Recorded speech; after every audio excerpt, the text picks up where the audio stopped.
Oh, say, can you see by the dawn's early light what so proudly we hailed at the twilight's last gleaming, whose broad stripes and bright stars through the perilous fight o'er the ramparts we watched were so gallantly streaming, and the rockets' red glare, the bombs bursting in air, gave proof through the night that our flag was still there.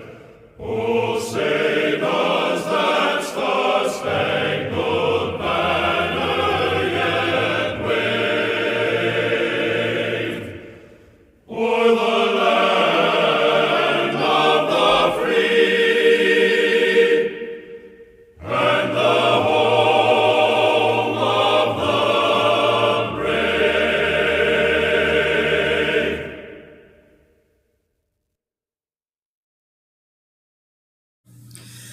Hey everyone, welcome back to our channel. If you're new here, please subscribe. I'd really love that if you're returning. Hey, you doing today?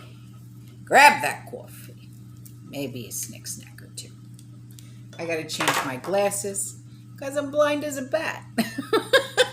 I'm drinking iced tea. Let's get into it. So, what we're going to talk about today is extremely important. All right. Libya has declared force majeure on oil exports. Now, if you're new to this channel and you do not know what force majeure is, we have talked in length about force majeure. And force majeure is a common clause in contracts, all right, which essentially frees both parties from liability or obligation when an extraordinary event or a circumstance beyond the control of the parties, such as war, a strike, riots, crime, epidemic, or sudden legal changes, prevents one or both parties from fulfilling their obligations under that contract, okay? Explicitly excluding is any event described as like an act of God, okay, which covers a separate domain and legally differs, yet it is still related to contract law. In practice, most force majeure clauses do not excuse a party's non-performance entirely, but only suspend it for the duration of the force majeure. Okay? So I hope you understand what force majeure is. All right? So Libya's National Oil Corporation, or NOC, has declared force majeure on crude exports from its oil terminals amid continued blockade of production and ports, which have severely crippled Libya's oil exports. Now, the force majeure comes after weeks of protests and closures amid the new rift in Libya's political class over who should be governing the country. And the most recent rivalry is between Fathi, and that's F-A-T-H-I, Bashaga, and that's B-A-S-H-A-G-A, who is the prime minister appointed by the parliament early this year, and the prime minister Abdul Hamid D-B-E-I-B-A-H. I can't pronounce it. So, and he was appointed last year through process backed by the UN. And that Abdul Hamid, he refused to cede power. Now, Bashaga, backed by the East-based parliament, is now based in Sirte, and that's Sirte, in the east of Libya, while the other guy, that Abdul Hamad, is based in Tripoli, Tripoli.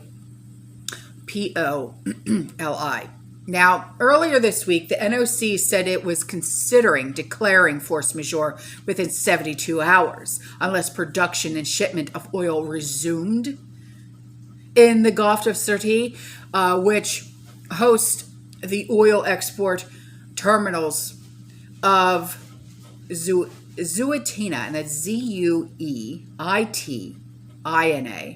Brega, which is Brega, Ras, Ras Lanuf, Lanuf, and Sidar, and that's Es, and then Sideer.